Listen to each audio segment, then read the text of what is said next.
ബിസിനസ്സിൽ മൂല്യങ്ങളെപ്പറ്റി, അതായത് അതിൻ്റെ വാല്യൂ ആൻഡ് എത്തിക്സ്, നമ്മളിപ്പോഴും പറയാറുണ്ട്. മനുഷ്യനെ പറ്റി നമ്മൾ പറയും, ഒരു ഇൻഡിവിജ്വലിനെ പറ്റി പറയും നല്ല മൂല്യങ്ങളുള്ള ഒരാളാണെന്ന് പറയും. പക്ഷേ ബിസിനസ്സിനെ പറ്റി നമ്മളെങ്ങനെ പറയും? നമുക്ക് എങ്ങനെ കാണാൻ പറ്റും? അത് എൻ്റെ കാഴ്ചപ്പാടിൽ അത് നമുക്കങ്ങനെ ഗേജ് ചെയ്ത് എടുക്കാൻ പറ്റില്ല. അതിന് പകരം നമ്മൾ ചില ക്രൈറ്റീരിയാസ് നോക്കണം. അതെത്തുന്നുണ്ടെങ്കിൽ തീർച്ചയായിട്ടും മൂല്യങ്ങളും വാല്യൂസും എത്തിക്സും എല്ലാം ഉണ്ടെന്ന് നമുക്ക് മനസ്സിലാക്കാം. നമ്മളൊരു ബിസിനസ് നടത്തിക്കൊണ്ടിരിക്കുമ്പോൾ നമ്മൾ ശ്രദ്ധിക്കേണ്ടത്, നമ്മൾ പലരുമായിട്ടും ഡീൽ ചെയ്യുന്നുണ്ട്. അല്ലാത്ത കുറേ കാര്യങ്ങളാണ്. നമുക്ക് എംപ്ലോയീസ് ഉണ്ട്, നമ്മുടെ ജോലിക്കാരുണ്ട്, കസ്റ്റമേഴ്സ് ഉണ്ട്, സ്റ്റേക്ക് ഹോൾഡേഴ്സ് ഉണ്ട്. നമ്മളെ പല രീതിയിൽ സ്റ്റേക്ക് ഹോൾഡേഴ്സ് വിചാരിച്ചിട്ട് ഓണർഷിപ്പല്ല, പല രീതിയിൽ നമ്മുടെ ബിസിനസ്സുമായിട്ട് ബന്ധപ്പെടുന്ന ആൾക്കാരുണ്ട്.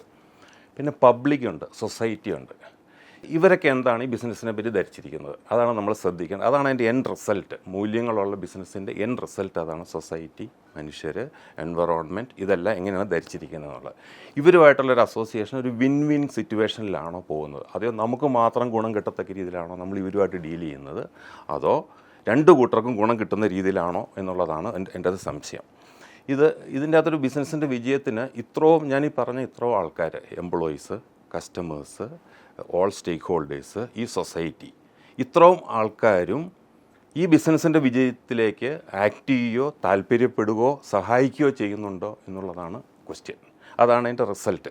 പക്ഷേ കുറച്ചുകൂടെ ഒന്ന് ഡീറ്റെയിൽ ആയിട്ട് നോക്കിക്കഴിഞ്ഞാൽ, ഇങ്ങനെയുള്ള ബിസിനസ്സുകളുമായിട്ട് നമ്മൾ ബന്ധപ്പെടുമ്പോൾ, ഇങ്ങനെയുള്ള കമ്പനികളുമായിട്ട് നമ്മൾ ബന്ധപ്പെടുമ്പോൾ നമുക്ക് കാണാൻ പറ്റും, അവിടെ തീർച്ചയായിട്ടും അക്കൗണ്ടബിലിറ്റി, ഉത്തരവാദിത്തങ്ങളുള്ള, എവിടെ ചെന്നാലും ഇവൻ്റെ സെക്യൂരിറ്റി മുതൽ, ഗേറ്റ് മുതൽ, റിസപ്ഷൻ മുതൽ, നമ്മളവിടെ ആരുമായിട്ട് ഡീൽ ചെയ്താലും അവർക്ക് അതിൻ്റെ അത്ര ഓണർഷിപ്പ് ഉണ്ടാവും, ഉത്തരവാദിത്തം ഉണ്ടാവും. അപ്പോൾ അതായത് ആ കമ്പനിയെ പറ്റി, അത് ചെയ്യുന്നതിനെ പറ്റി, അവർ ഡീൽ ചെയ്യുന്നതാണോ അല്ല എന്നുള്ള ക്വസ്റ്റ്യൻ, ഒരു ഉത്തരവാദിത്ത ബോധം നമുക്കൊരു ഓർഗനൈസേഷൻ ചെല്ലുമ്പോൾ മനസ്സിലാക്കാൻ പറ്റും. പിന്നെ ഉള്ളത് കെയറിങ്. നമ്മൾ ചെല്ലുമ്പോൾ നമ്മളൊരു ഗസ്റ്റാണ്, നമ്മൾ എന്തിനു വേണ്ടി ചെല്ലുന്നതാണെങ്കിലും നമ്മളെ കെയർ ചെയ്യുന്നുണ്ടോ എന്നുള്ളതാണ്. ഇതൊക്കെ നമുക്ക് ആ സ്ഥാപനത്തിൻ്റെ അകത്ത് കയറുമ്പോൾ തന്നെ മനസ്സിലാവുന്ന കാര്യങ്ങളാണ്. ഇതൊക്കെ ഇതിൻ്റെ ഒരു ഇൻഡിക്കേറ്ററാണ്. പിന്നെ ഇതിൻ്റെ അകത്തൊരു സത്യസന്ധതയുണ്ടോ? ഇവിടുത്തെ എംപ്ലോയീസിനെ നമ്മൾ കണ്ടിട്ടുണ്ടാവും, അവിടുത്തെ അവരോട് ബന്ധപ്പെടുന്ന പലരെയും നമ്മൾ കണ്ടിട്ടുണ്ടാവും. ഒരു സത്യസന്ധമായിട്ടുള്ളൊരു പെരുമാറ്റമാണോ ചെയ്യുന്നത്? പിന്നെ ഒരു ലോയൽറ്റി ഉണ്ടോ? അവരോടൊരു അഭികാമ്യം, അല്ലെങ്കിൽ അവരോടൊരു കൂറ് ഉണ്ടോ എന്നുള്ളതാണ് ക്വസ്റ്റ്യൻ. അതായത് ഒരു എംപ്ലോയിക്ക്, ഒരു കസ്റ്റമർക്ക്, ഇവർക്ക് ആ ഓർഗനൈസേഷനിൽ ഒരു കൂറുണ്ടോ എന്നുള്ളതാണ്. പിന്നെ അവർ ചെയ്യുന്ന കാര്യങ്ങളൊക്കെ ട്രാൻസ്പെറൻസി ഉണ്ടോ? അതായത് നമുക്ക് അതിൻ്റെ അകത്ത് എന്തെങ്കിലും ഹിഡനായിട്ട് എന്തോ ഒളിച്ചു വെച്ച, ഇവരോട് സംസാരിക്കുമ്പോൾ എന്തോ ഒളിച്ചു വെച്ചേക്കണമെന്ന് തോന്നുന്നു. അതെയോ ഒരു ഓപ്പണാണ്, ഒരു ഹോണസ്റ്റാണ്, ഇവരുമായിട്ട് ഡീൽ ചെയ്യണമെങ്കിൽ ഒന്നും പേടിക്കാനില്ല എന്നുള്ളൊരു ഫീല് തോന്നുമോ? പിന്നെ ഡിസിഷൻ മേക്കിംഗ്, ആ തീരുമാനങ്ങൾ എടുക്കാനുള്ള സ്പീഡ്, ആ തീരുമാനങ്ങൾ എടുക്കുന്നതിൻ്റെ സ്ട്രക്ചർ, തീരുമാനങ്ങൾ എടുക്കുന്നതിൻ്റെ രീതി, ഇതെല്ലാം ഇത് പെടും. പിന്നെ ഒരു കൾച്ചർ, നല്ലൊരു കൾച്ചർ നമുക്കുണ്ട്. അത് അതിൻ്റെ അകത്ത് കയറുമ്പോൾ തന്നെ കൾച്ചർ എന്ന് പറഞ്ഞാൽ തന്നെ അറിയാം. അങ്ങനെ ഒരു കൾച്ചറിലാണ് ഈ ഓർഗനൈസേഷൻ കൊണ്ടുപോകുന്നതുകൊണ്ട്.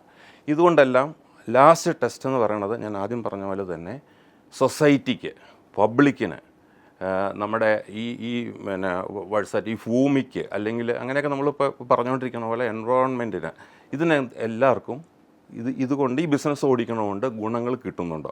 അവർ ഏൺ ചെയ്യുന്നത് അവർ ഇവർക്ക് വേണ്ടിയും കൂടി ഷെയർ ചെയ്യുന്നുണ്ടോ? ഇതൊക്കെയാണ് ഈ മൂല്യങ്ങൾ ഉണ്ടോ ഇല്ലയോ ഉള്ള കമ്പനിയാണോ എങ്കിൽ.